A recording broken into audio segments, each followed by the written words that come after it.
Hi, it's Steve Hargadon, and we're in day 2 of the 2012 Global Education Conference.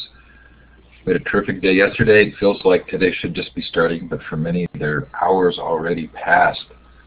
We're really grateful to have Andy Revkin here. Andy, thanks so much.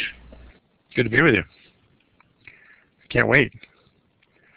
This is just a really exciting opportunity to get global. I write all the time about the prospects of using web connectivity, whether it's through Twitter or co-learning of this kind, to foster progress on a finite planet. You know, I use these tools as they relate to fitting human aspirations on a finite planet, which is sometimes hard considering we have infinite aspirations, it seems, and we're often focused on the near and the now. And so going global through an education, especially at early stage, I think can be a really good way for young people to sort of get to understand that they can have an influence around the world. If a good idea can travel at light speed, and the collaborative potential of getting two ideas together or two skill sets has never been greater than now, and it's all can be done at the speed of electrons or photons if it's fiber optics. So the talk I'm going to give today is a quick tour of what I call the Knowosphere, which is this, you'll see it sounds like a new word, but it actually builds on a very old, well, a pretty old word, a 70-year-old word. And I'm going to explain at the end what this image you're looking at describes, and also why there's a pound sign ahead of Knowosphere, which I'm sure many of you recognize from Twitter. You're a special audience compared to some that I speak with. So let's get going, because it's a big world and there's lots to cover.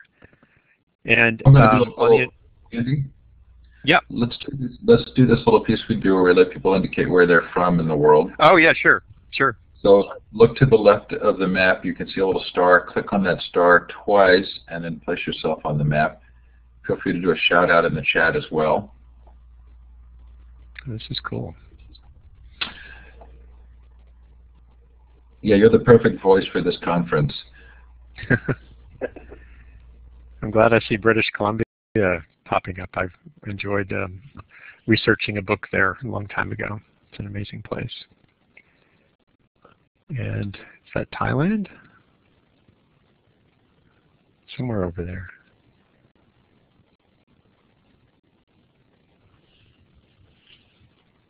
Wherever you're participating from, thanks for being here. Because of the way the conference works, we will have people who will come in from other sessions. Please, in the chat, do welcome them. And now, Andy, I will let you move forward. Thanks so much. Sure. So as I was saying a second ago, the last thing the world needs is a new word. So but luckily you'll see that Knowosphere is just a new spelling of a fairly old word. It's been around for about 70 years. And the concept, though, is that we're essentially sheathing the world in our intelligence, and if we can use these networks intelligently and purposefully, we can, I think, foster progress on this planet that can keep up with our impacts. It's going to be a changed planet for sure, but let's get going, and I'll kind of explore some possibilities. The reality is we've felt pretty bummed out. Those of us like me who focused for decades on global environmental trends have been concerned, because it seems like the world hasn't really been going in effective directions, whether your issue is greenhouse gas emissions or the loss of biodiversity. If we can have the next slide. A lot of people I know have felt like this photographer whose picture I took at the end of the climate talks in Copenhagen in 2009. And you can see it's a combination of exhaustion, exasperation, and just sort of a general sense of malaise. And the trends, next slide, the trends are clearly pointed in a direction that implies there's huge things going on. This is one depiction of the curve of population growth in recent decades.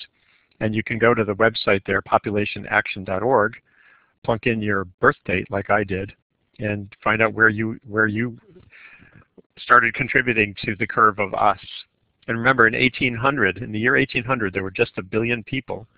Now there are 1 billion teenagers alone on planet Earth, and that's a big deal. So just think of 1 billion teenagers, wrap your head around that, and you can understand the concerns we have for the state of the world right now.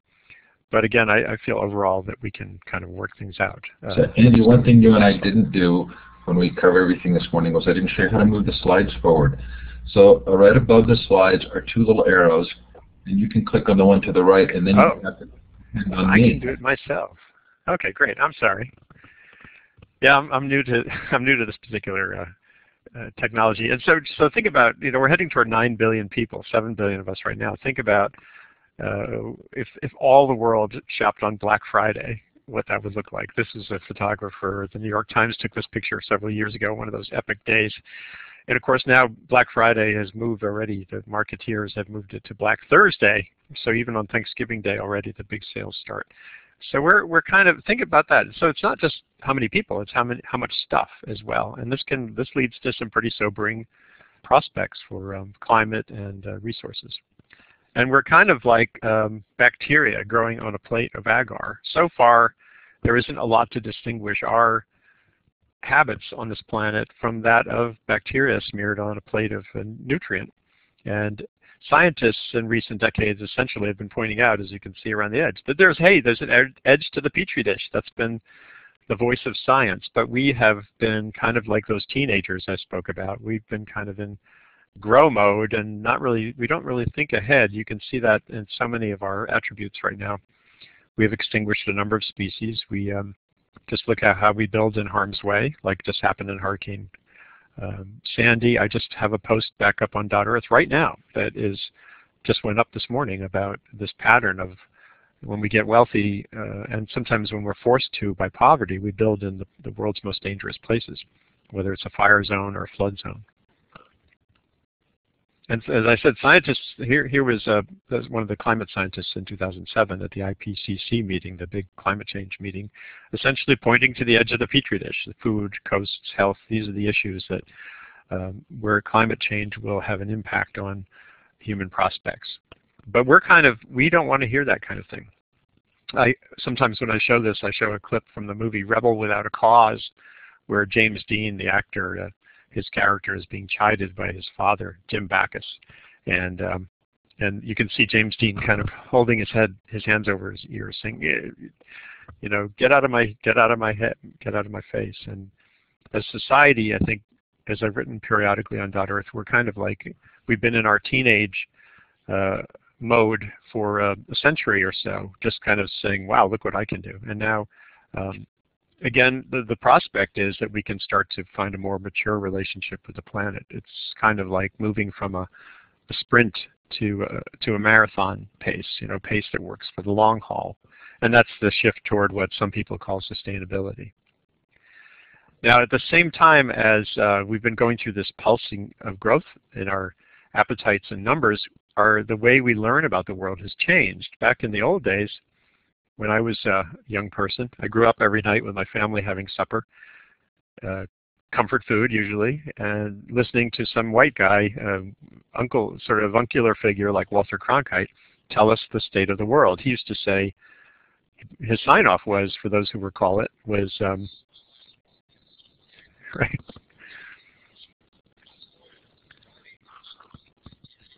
Yeah, so we had it so easy back then. We were told the way it is, and we could just sit back, and the whole national community, and via BBC and other similar enterprises, the world essentially learned the state of the world as a common experience. And now we're in a media market where if your issue is climate, or you can pick your issue, gun rights or animal welfare or the economy, you go to websites, and here is just some of the climate places on the out there in the Infosphere, and you can still dine on that same common meal, that comfort food meal, like we used to with Walter Cronkite.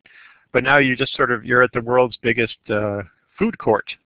So if you're skeptical on global warming, you can go to What's Up With That, or if you're very worried about it already and want government restrictions on greenhouse gases, go to Climate Progress or 350.org, or you can go to .earth to learn kind of where the science is behind a lot of the rhetoric, or the NOAA sites. So it's like a buffet, and that's the downside of the internet. Essentially, while it has this great capacity to connect us, it can also amplify our divisions. if it's used in a certain way. And that's why I think there's great opportunities in learning for how to teach kids and adults how to navigate in this mess and to avoid living in a bubble. To know that your tendency is to want to live in a bubble. We all have that tendency to be liked by your peers and your tribe, quote unquote. But so how can you break out of that? And I think there are ways forward again. And by the way, one thing that's important too, all of that, just like this climate mess that we talk about, all of that is a tiny part of the global conversation about issues. So this is from a website called newsmap.jp, which is really amazing. You go there and you can see what the world or your country is thinking about at any one time in the news. And you can see way down in the middle toward the bottom, that's the same image of all this discussion about climate change. It's a tiny part of the overall discussion about what matters in the world.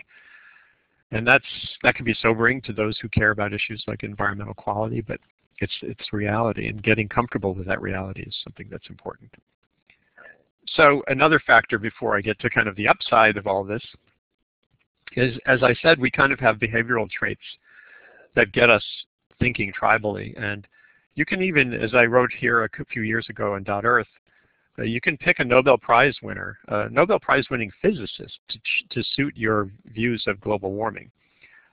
There's one for everybody. The upper left-hand corner is Bert Richter, who is very concerned about climate change and feels that nuclear power and big innovations in energy technology are the way forward. Ivar Gaever on the right-hand side, the upper side there, he's a climate skeptic. He feels the whole issue has been oversold as a crisis. Steve Chu or Robert Laughlin. So you can kind of go out there and choose even a Nobel Prize winning physicist to fit your mindset. And the website culturalcognition.net is a useful place where scientists working on the behavioral scientists are kind of laying out why we tend to have this tribal quality, why there are liberals and libertarians among every sample of people, and what you can do to sort of foster constructive discussion, even knowing that. A quick example is that the divisions don't go away. Suppose all the world really got worried about global warming. Now here are two individuals who are really worried and actively pushing for action on global warming. George Monbiot, at the left with the white shirt, is a British environmental writer. And Bill McKibben at the right, who I'm sure many people know as a climate activist here and writer. When the Fukushima accident happened, that's the explosion there, the hydrogen explosion after the tsunami, they drew starkly different conclusions about what that said to the world. George wrote that this proved that nuclear power was robust and it was essential in fighting global warming. Bill McKibben said this proved that nuclear power is brittle and needs to be eliminated, and we should all shrink our energy footprints and rely on local sources. So don't expect the divisions among us to go away, even if you kind of cut out the confusion about climate change itself. And just to get one more sense of our habits, I wrote after the same thing, the tsunami, about these tsunami stones that are positioned on the hills leading up from the waterfront on the east coast of Honshu Island, which was so hammered and devastated by the tsunami. And the stones, this one had this inscription: "High dwellings are the peace and harmony of our descendants. Remember the calamity of the great tsunamis. Do not build any homes below this point." You can't get any clearer than that. There were waves in the past that had devastated that shoreline, yet time passes and we build in harm's way. And it's a pattern that one of my readers a few years ago mused on. He said, well, maybe we're just stuck with blah, blah, blah, bang as our kind of disaster policy. And I actually just reprised that recently in writing about Hurricane Sandy. Can we get out of that habit? And I do think there are ways forward. And my own learning curve toward thinking about the Knowosphere, or this collaborative potential, and the web started to build when I was writing about disasters. I went to Istanbul in 2009 and wrote about the inevitable earthquake that will devastate that city once again. It's been devastated a number of times in the last 1,000 years. And I went to schools where kids were doing their drills and hiding under their desks, which is great. And this is a school that had been retrofitted with some World Bank money to make it safer. But what was interesting was, when you're a journalist, you go to a place like that, and you're like a kid magnet. And kids just come running up, and usually they're saying things like American or trying out some English phrase, and here they were yelling, Facebook? And I went, what? I just couldn't believe that these kids were on Facebook. And I went, this is a poor neighborhood, they didn't have computers, but they had one community center where they did have computers, and the kids were all sitting there playing Farmville and other games that my son back home in the Hudson Valley was playing as well. And that it really was kind of an epiphany for me, because I saw right then the potential for kids to be playing together in real time, and how that can shift to kids learning together, and then building innovative partnerships together, whether they go into science or design or anything else. And you could see it right there. And I started doing reporting on how translation interfaces were also aiding this capacity for people speaking Turkish to communicate in real time with those speaking English. You're going to see just amazing advances on that front in a nanosecond by historical time frames. And that all got me very excited, as did the fact that just a few months after, for months after that visit to Istanbul, a number of these kids are now my Facebook friends, which, and it's not like I'm communicating with them directly, but if I were their age, I could be, or might be. And it's just, to me, illustrates the potential for where we're at right now. Now, when I was a kid their age, I'm sure some of you listening right now had a pen pal somewhere in the world, and it used to be this kind of antiquated, time-consuming process where you'd send a crinkly letter to in my case, a young man in West Cameroon in Africa, and then I'd wait a couple of weeks and the letter would come back, and it would be very exciting. And now we can do this in a heartbeat with a click, or just through video communication for places with bandwidth. You can have meaningful interactions and be co-learning and then collaborating going forward. So this is NOAAsphere, back to this word. Now, of course, I said, luckily, it's not a new word. It's just a new spelling.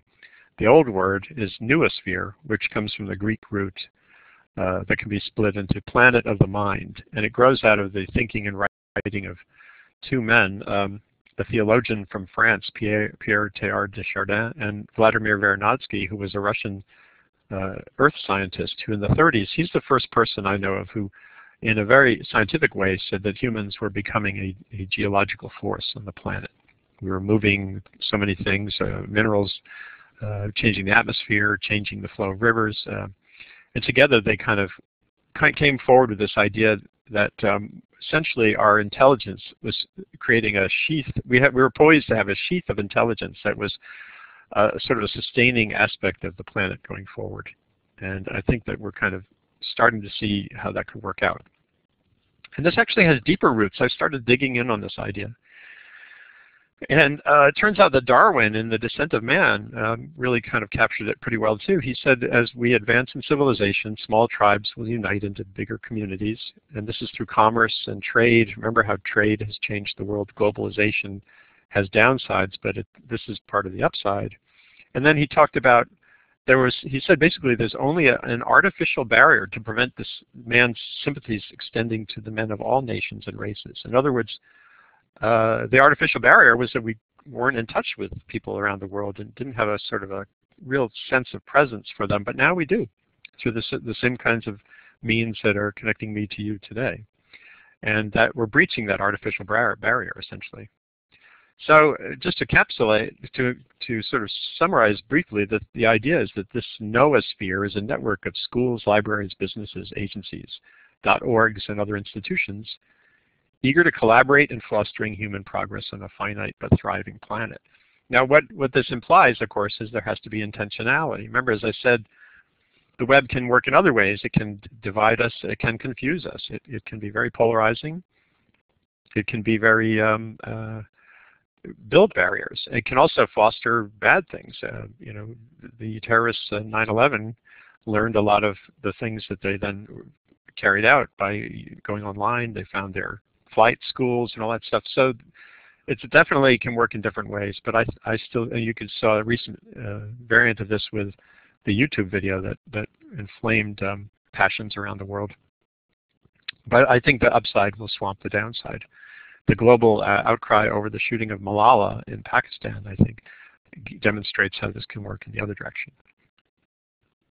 And then there's this whole thing, we think of, in the realm I write on, the environment and climate, when you think of innovations or technologies, you think about a new solar panel or a better wind turbine blade or a battery.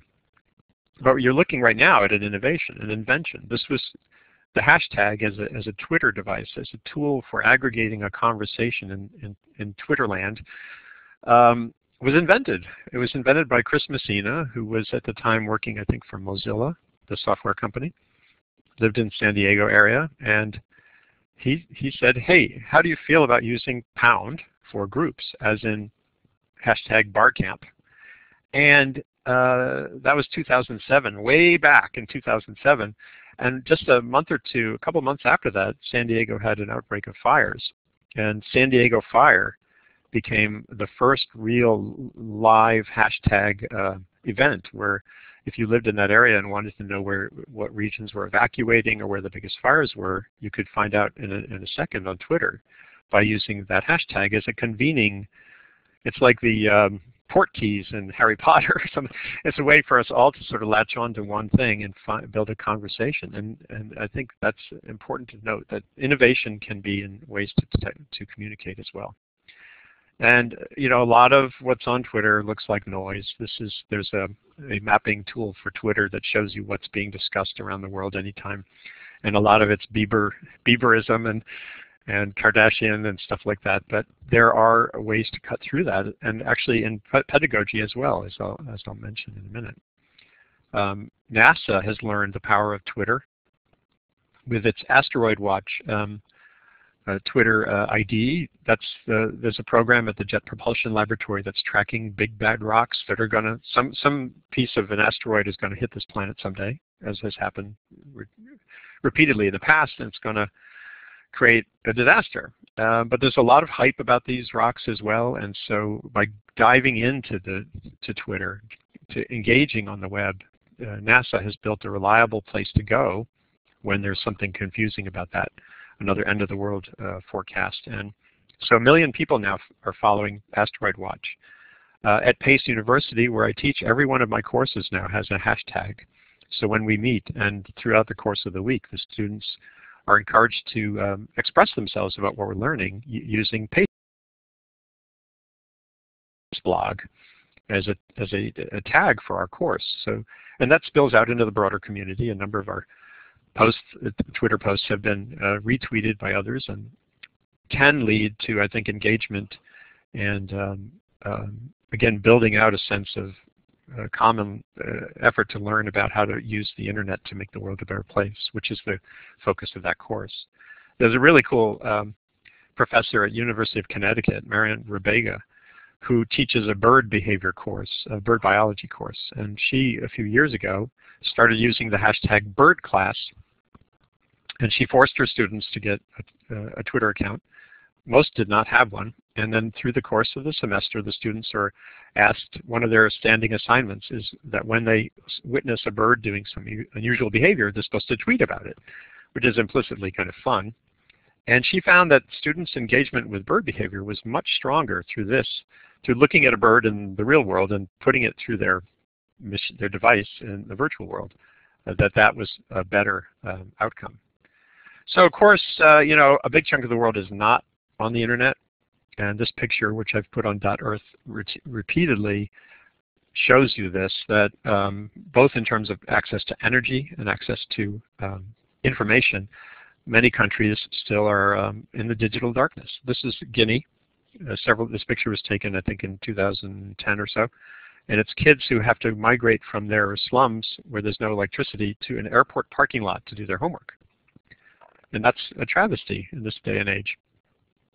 But it's also a great opportunity, finding ways to bring cheap illumination to their houses, even as they're going to remain off the grid, the conventional grid, for a while, is an incredible opportunity for some young innovator here. So making sure that people here, especially students, understand this reality and these opportunities is really important. Now, here's what's exciting, that darkness is abating at a rapid rate. This is a slide. This is data from the International Telecommunications Union, ITU.int, and it shows you, as I'm sure many of you know, there's been explosive growth in cell phone subscriptions around the world, like 700 million in 2000. Most of those, the blue is rich countries. Now it's, well, as of 2010, and I'm overdue to get a new data from them. 2010, 5 billion cell phone subscriptions, and 3/4 of them are in poorer countries. That says, again, that something very powerful is going on. And I'm sure you've heard about how that connectivity can change lives. It's that's how people do their banking in many African countries. It's how farmers get their crop price before they go to sell their crops, again in Africa. So you can kind of get a sense of, you can have better economic outcomes for poor people, on and on. And the life-changing potential in a little energy and a little connectivity is just stunning. One of my colleagues, Lydia Rosenthal, did a story in 2010 where she went to Kenya, to a rural village where a woman, the one in the top there, got tired of having to go into town to charge her cell phone once a week.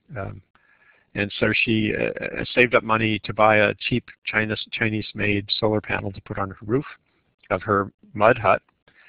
And that was transformative.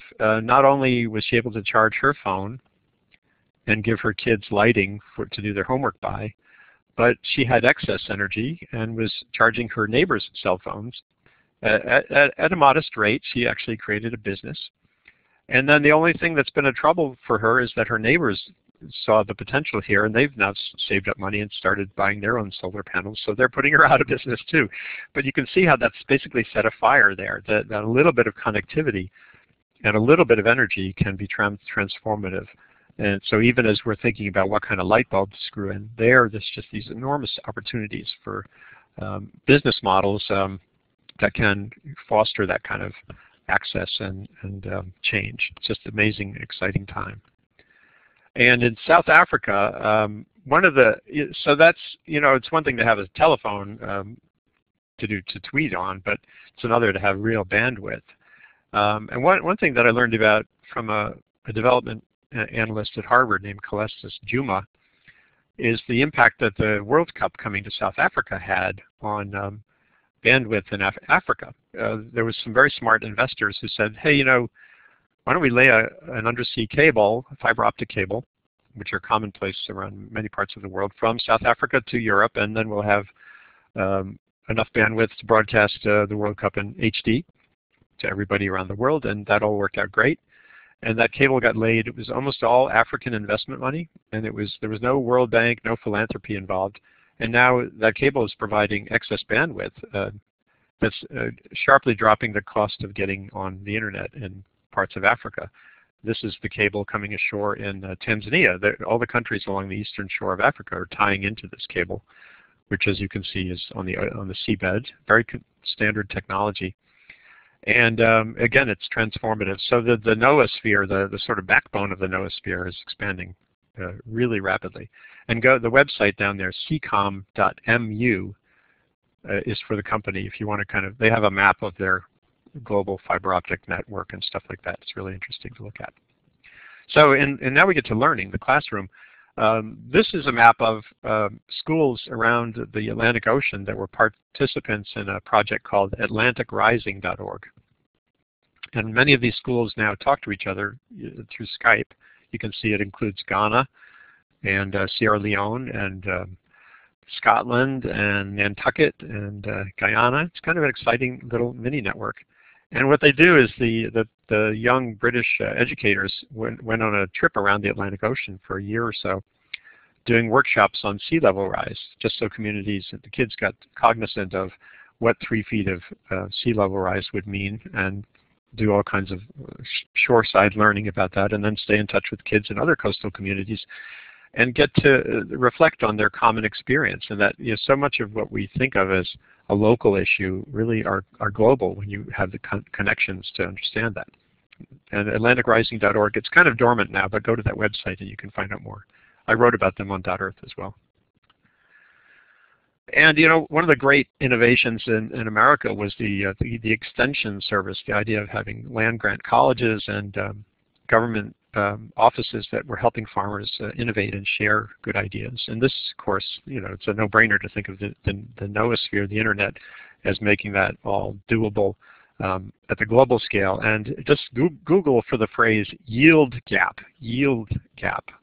to see how much potential there is, sometimes with just different practices, different knowledge, and sometimes with fertilizer or a better strain of crop. To close, there's a huge gap between American yields of, let's say, chickpeas or soybeans and those in rural parts of Africa. So having more crosstalk can close that yield gap and allow agriculture to keep up with demand as people try to get better diets and have more money to spend on food. Now, all of this basically we're building Match.com, but it's like Match.com for everything, not just relationships. Scientists Without Borders is a great example. New York Academy of Sciences. That's at nyas.org, or just Google for Scientists Without Borders. They're trying to set up kind of a Match.com for problems and scientists who might be able to help solve them. And again, it has a focus on development issues. Innocentive is a profit-making model of an idea and skill intelligence sharing system where companies with problems can kind of post them on the web, and the inventive people among us can help solve those as well. And I'm sure many of you, if you haven't already done philanthropy of your own, given money to a project through either global giving or Kickstarter, again, we're seeing a revolution in the ability for anyone to dive into with a bright idea and find the capital to help make it concrete. That's very exciting as well. I've given to a couple of Kickstarter projects, and it's just really fun to see how that plays out. Now, again, getting back to disaster, the theme of readiness for disasters and avoiding the worst kinds of outcomes. This is a case, I've written too much, unfortunately, about earthquake losses. This was the Sichuan province earthquake in China a few years ago, and those kids all died in that school. And that school fell down because it was not old, it was just put together in a bad way. Now, some of that is probably inevitably because of corruption and just cheating, but some of it was a lack of knowledge. And so what can I do as a communicator to make schools more robust? Well, I can kind of try to spread understanding of how to make them robust on a budget. So I did, I'm not sure if this video clip got loaded, but there's an engineer at Purdue who had come up with a really great design for a building. And maybe you'll be able to see it here. It's a way to use the same materials that go into a building now, and many schools are built this way, and just to have you rearrange the materials and the building doesn't fall down as readily in an earthquake. And so my son, who created this animation to show how this design works, my son at the time was a sophomore at Pace University. And I asked him, so can you put this engineer's idea into motion? And he did. So that was the standard design. And if you put all the bricks in one section between two columns, and here's a physical test of a 3-story structure done that way, you end up with a safer building.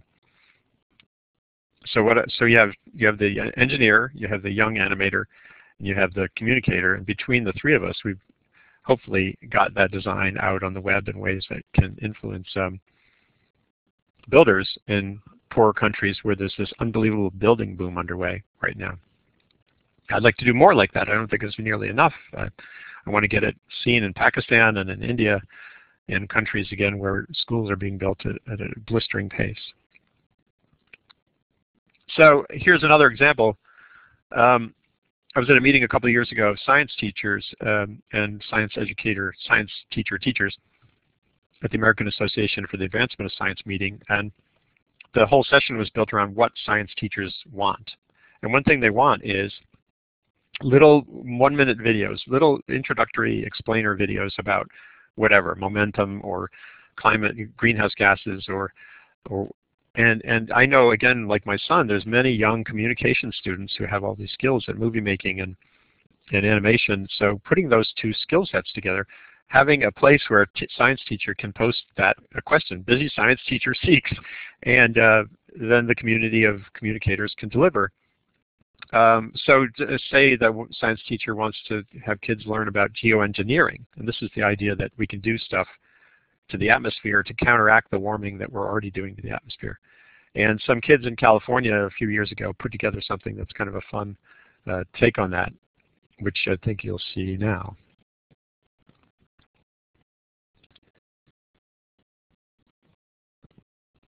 And you may have to click play. If it didn't start playing, go ahead and click play. It's going.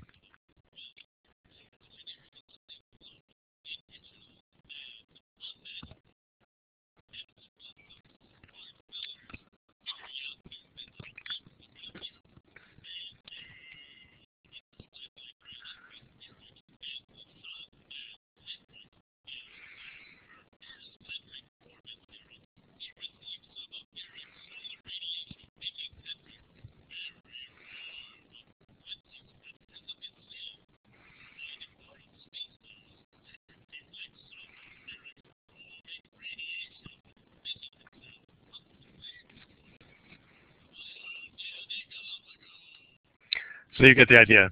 You know, there's aspects of that film that aren't perfect. So in a perfect world, there would be a portal where a teacher can say what they want, or anyone can.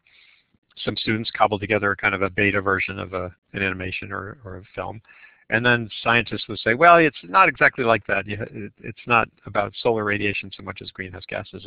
But then you can have a conversation, and then you can improve the material until it's ready for prime time. And then you can show it to kids around the world and have growing awareness on a budget. You can have great learning done at bargain price, which is something, of course, that these days anything that can be done cheaply is going to get you pretty far. And then even in terms of regulatory ability, regulatory issues like fracking, there was a guy in Pennsylvania a few years ago during the peak of the boom in drilling there who realized that a lot of the data on drilling in Pennsylvania was public.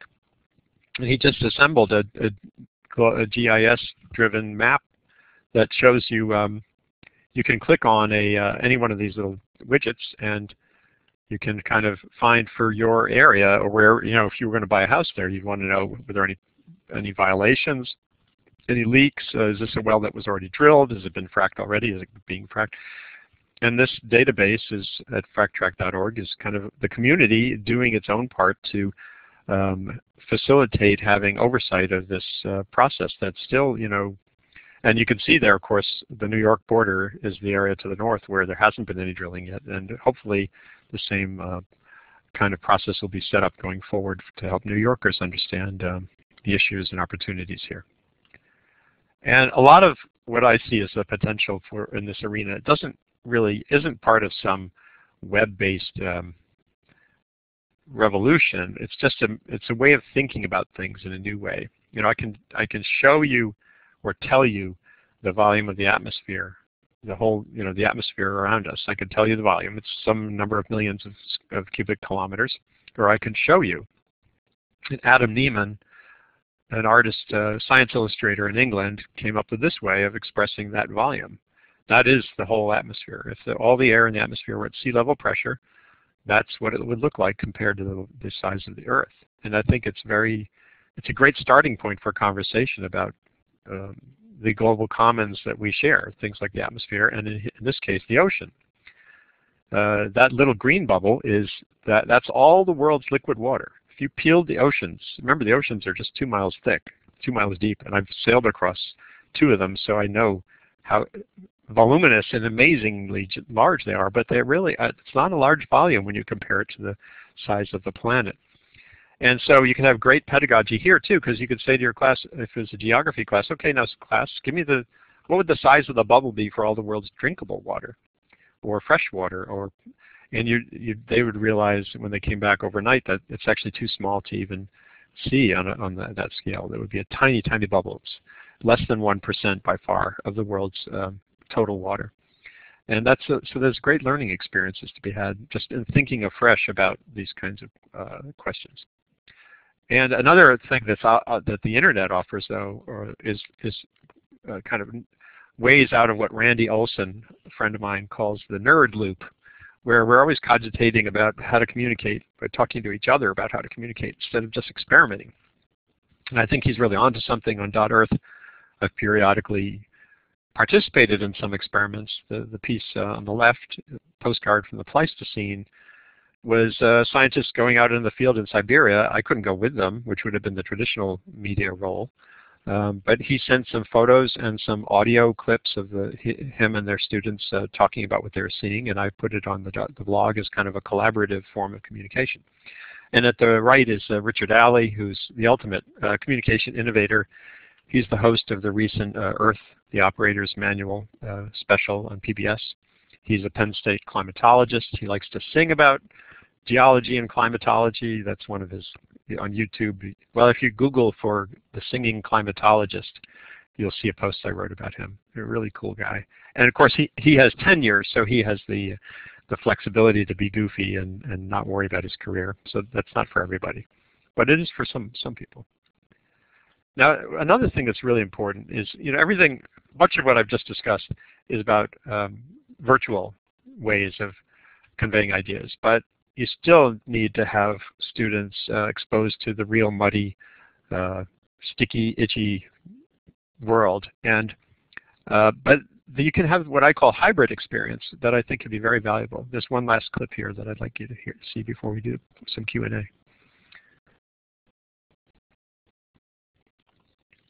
So my son and I went into, we were in Florida near where my parents live.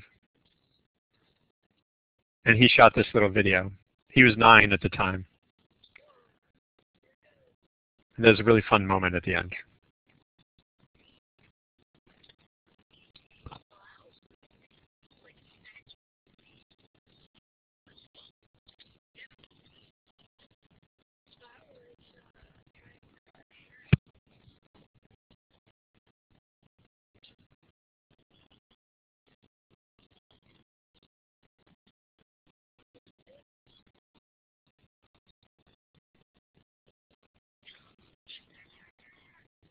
I love that sound when he takes that breath.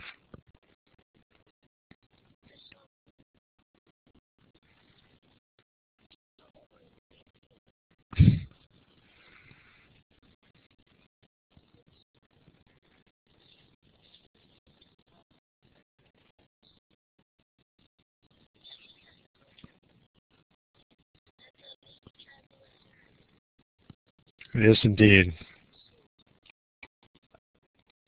So what's really powerful there, we all look at that and say, oh, that's so great, kid in nature, yay, yay, yay, Richard Louv, no child left inside. But what I think is even more powerful is that he was able to capture that, just like the students in the bird class course, and share it with the world, because we're all implicitly storytellers. You just look at what's happened with YouTube. And by doing that, I think there's an even richer relationship to the experience that he has as a result of having shared it. And I put that on .earth a few years ago. It's been seen by thousands of people. He has that understanding of connecting with his experience with the rest of the world. And that, I think, illustrates the power of hybrid experience, that you do still need to get wet, but it's great to share that once you do get wet or buggy or muddy. And that's kind of one of it's a hub and spoke system, people doing real things on campuses, connecting with others around the world, and then moving forward and building, again, what I'm calling for now, for shorthand's sake, the NOAAsphere. We are here. That's the great Carl Sagan description of the pale blue dot that inspired .earth, the name of my blog. And I'm easy to find by most means. So again, I think there's time for some Q&A, and we can start with that. Thank you for listening. So to clap for Andy, you can hover over the smiley face icon and go down to applause. I know it's hard to find. The common complaint. The difficulty here will be you may accidentally raise your hand thinking that hand icon is applause. And if you raise your hand, we're going to call on you to take the microphone and ask Andy a question. So you can either put a question in the chat, or you can raise your hand using that hand icon, and I'm sure he'd love to hear from you.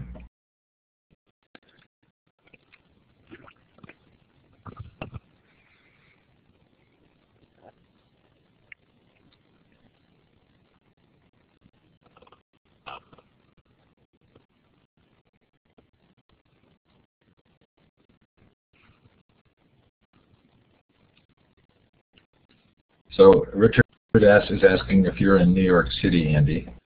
I live in the Hudson Valley, about 1 hour north of New York City.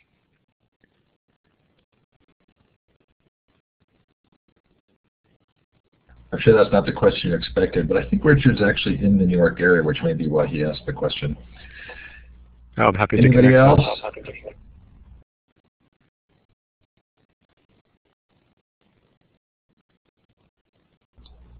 So I'm wondering if you see that question there in the chat. If you could have schools around the world embrace one core concept, what would it be? Sharing, just connecting. A few years ago, my son, when he was still in elementary school, a teacher set up kind of a electronic pen pal thing for them, but it was with kids in New Jersey, and I thought that was not really reaching enough. So it's all about connecting with other schools, finding ways for students to interact with scientists, many of whom are pretty accessible, more accessible than we think. Can be found easily on Twitter. Many scientists have blogs. And then sharing your learning as much as you can. Doing a hashtag for a course. It could be an undergraduate course, a high school course. Even down the chain, I think you could find ways to use Twitter to sort of exclaim about what you're learning. So Marion from Get Ideas at Cisco is asking, can you talk a little more about how mobile tech is transforming the formal education opportunities for students? Well, I'll just go back to the example of Marion at University of Connecticut, where I mentioned the bird class hashtag as a way for her students to do an assignment where there's benefit for the teacher there too, because every time a student tweets about bird behavior, putting that hashtag brand on it, there's a timestamp for that. So looking back through the course of a week or the semester, Rubega can then assess the student's performance pretty efficiently because it's all out there on Twitter, the history of each bird observation. And I just think about how that could be applied to other disciplines. It doesn't have to be bird behavior. It could be anything that students are tasked with keeping track of. You could even have students keep an information diary. How are you learning about the world? What through the course of a day, how did you learn the news that you learned that day? And then reflecting on how much of that came through a smartphone, how much of that came through YouTube, how much of that came through reading an actual book or something. You could then have an informative discussion about the nature of learning and how we figure things out. So it's just a matter of it's kind of like what I said about Adam Neiman's illustrations. It's just looking at the challenge and opportunities in learning in a fresh way, and seeing, is there a way to use these tools creatively to connect, to have students. I'll give you one other example. This is also from the university level, but it doesn't have to be. I learned about a professor at Wellesley years ago who was teaching U.S.-Russia relations, and she used Skype, but she had someone she had met at St. Petersburg University in Russia who was teaching U.S.-Russian relations, and they started co-teaching. So that through Skype at that time, they had U.S. and Russian students learning about U.S.-Russian relations together, and it's a very old-fashioned way to think about how to make the world a better place. Just have us all learning in one space at one time is really cool. We've got a couple of questions from Lydia. The first is, what are your experiences with the difference in digital literacy and understanding with children around the globe? Well, my experience is still pretty limited in the sense that, well, in Turkey I saw how there can be learning this way. Whether I'd have to dive into the literature or to go on Twitter or to kind of put out a question. Yeah, how many people are using these technologies in these ways? There's probably people involved with this conference who have a better answer to that question than I could provide. So for me, it's still anecdotal in a sense of having seen a few interesting experiments gives me the excitement that I have about this. But it's not. I can't. It's a good homework assignment for me. I will dig in and see if I can answer that question. She also asks if you agree with Thomas Friedman's idea about the world being flat. Is that reflected in your travels and experiences? Well, in terms of access to knowledge, until right now, and even right now still, it's not flat. So I think when he was talking about trade and commerce and globalization, there are many areas that are flattening in a hurry, but I'll give you one example of where things are very unflat, and that's access to scientific literature. Right now, most of the more important science research that's done, medical science, is behind paywalls at very expensive journals. And there's a shift underway toward having that change, but and even the norms for where scientists try to publish their articles. There was a survey that I don't think I wrote about this, but I might have tweeted about it a couple of years ago. That the scientists, they were doing a survey of scientists. What are the aspects you want to see in a journal that you want to publish in? And access, global access, is not one of the priorities. So that's an area where things are not flat even remotely. So I'd have to say it's still a variegated landscape, that some things are really completely flat now, but there's many places and situations where there isn't equal access to the kinds of things that we would need to have a prosperous, sort of globally prosperous outcome. David Donovan asks, is the expansion of the internet to developing countries allowing for easier access to primary education? Primary education, I think, from what I can tell so far, is still, it hasn't really, you know, in a rural part of India, you're not going to have kids at the primary level learning with remote technology. And even in Istanbul, where I was, the learning is still very much in the classroom and not part of what I was seeing in the community center where the kids were engaging on things like Facebook in ways that had the potential to be in the classroom. So there's still a big, you know, again, that's an area where there's still a long ways to go. Now, going forward, again, I think there have to be models for having that work out. Not necessarily globally, but within India, for example, where they simply can't build schools fast enough to reach the level of kids because of high fertility rates that are being born and getting into school age. There have to be models where you could have that community center that I mentioned, or its equivalent, be a learning hub as well, that will avoid the need to have constantly to be building more and more brick and mortar schools.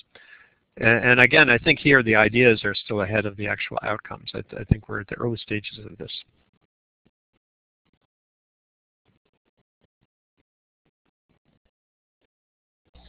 We still have a minute or two. If you'd like to ask Andy a question, you can raise your hand using the hand icon at the top of the participant window, and I'll give you the microphone, or you can put your question in the chat. I'm curious as to your experiences with your son and the degree to which his own education is reflecting some of your desires. Well, the two sons, one is very much into animation, and I think he likes the idea of, he wants to go into the movie business in the end, so he doesn't really necessarily want to be making films that can help foster sustainable design in earthquake zones. But he's certainly attuned to that partially through what we did. The younger one, you know, he's 14 now, so I don't think he's already demonstrated that those experiences have changed his life path. And I think that would be true for any kid, where all you can do is expose them to experience, and then they become who they'll become. In fact, in my teaching at Pace University, one of the courses I teach now, I co-teach a documentary production course where general interest communication students are making documentaries about issues related to sustainable use of resources. The last couple of years we did a film on shrimp farming, another one on the cork forests of Portugal, which are a big source of the corks that go into bottles around the world. And those forests are under pressure now because of the shift toward other kinds of ways to close wine bottles. So these are kids who really, you know, they didn't grow up wanting to become sustainable environmental communicators. They want to be filmmakers or news reporters.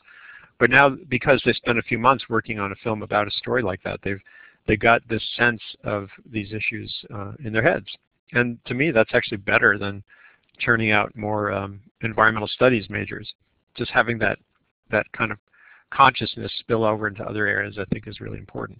But it implies just you have to sort of just provide the experience and then let them be who they'll be. There was a comment in the chat early on in your presentation about the inability to fit these things into the structures of test-driven culture of K-12. Have you found that to be true in your own children's experience?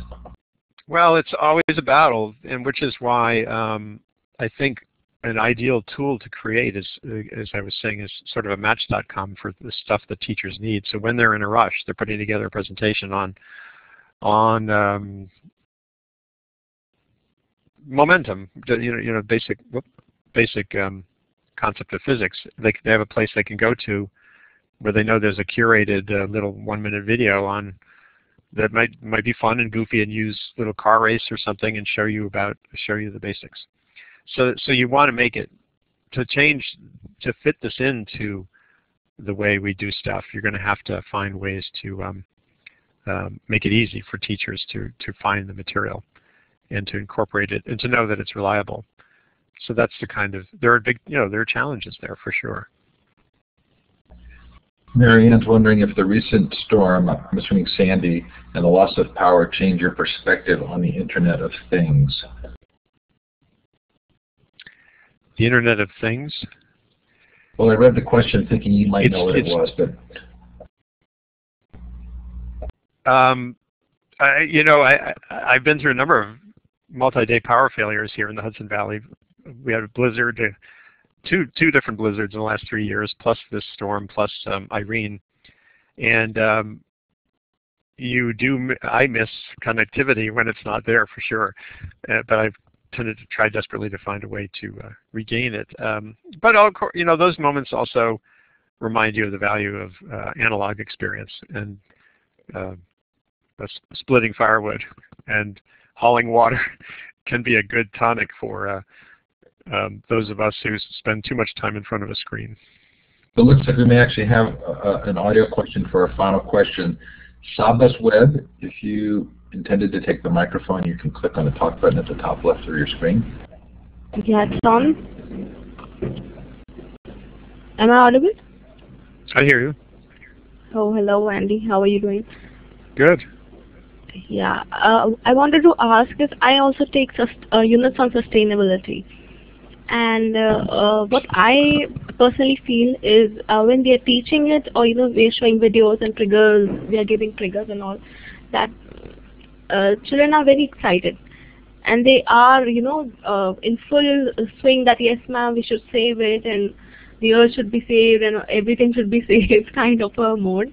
But after when a batch has passed and has gone to another grade, maybe at that point of time, I think the impact has lessened quite a bit, the impact on them. And what bothers me is when they will be graduating from school, they'll be passing out of the school. At that point of time, I don't know how much of the content they will be taking with them, and the feelings which we want to be instilled in them throughout. That is what bothers me. What happens with you? Well, it's that's one of the great questions is how do you have impactful moments with students? As you know, they're passing on through a life that will have all kinds of other issues pressing on them, how to get a job. And I think there, all you can do is make sure that the experiences are rich enough that they're the kind of thing that will stick in their brains. And again, there's lots of pressures against this. The way we teach now is so focused on evaluation and less on experience that you're constantly fighting. Yeah. You're fighting a battle there for sure. So finding a way for even a moment to get the kids outside, looking at a stream or some urban patch of green. You essentially you're operating on faith that some of that will stick with that kid even as the kid goes forward into a more materialistic life. And one thing I think is, again, it'll always be a fight, is to build into learning experience kind of a systems approach to things that kids otherwise take for granted. If there's one thing I could add, if I were like the grand poobah of education, if there's one thing I could add, especially in American suburban or urban areas, is to have the kids spend a day looking at their school as a system. Where does the heat come from? Where does the electricity come from? Go into the boiler room, have the janitor or the maintenance people show them around. What kind of windows do we have? Why is there a draft in this room? Isn't that costing us money? How much paper do we print every year? There's a school I went to where the students realized their printers had counters, and they could actually tally up how much paper they were using in a year. So just that alone would be a great thing. And then they'll go home and say, hey, why is that window open? What's wrong with our furnace? Or you could build in a little bit more of a sense of awareness that way. Okay, thanks. No, it's great. Great question. So Andy, this is Lucy. I finally get to talk to you in person. Thank you so much for being here today. I'm really glad. This has been a really fabulous talk, and I want to make sure everybody has enough time to get to the next session. If you have follow-up questions for Andy, he's got his contact information here, and we'd love to continue this conversation somehow going forward. And I think that you're speaking to a theme that we're seeing in the conference about innovation with technology to solve complex problems. And having that Match.com for teachers is so up the alley of what some of our themes that some of our talks have been about. I'm thinking of Karen Cater from the Department of Education, the Office of Educational Technology. This is something that she's probably contemplating as we speak. So thanks again to Andy. Everybody's been great with great questions. I have to boot everybody out of here in order to process the recording, but you can review it later with all the great links that Andy gave us. And we really appreciate your time. It was great to be part of this. Thank you.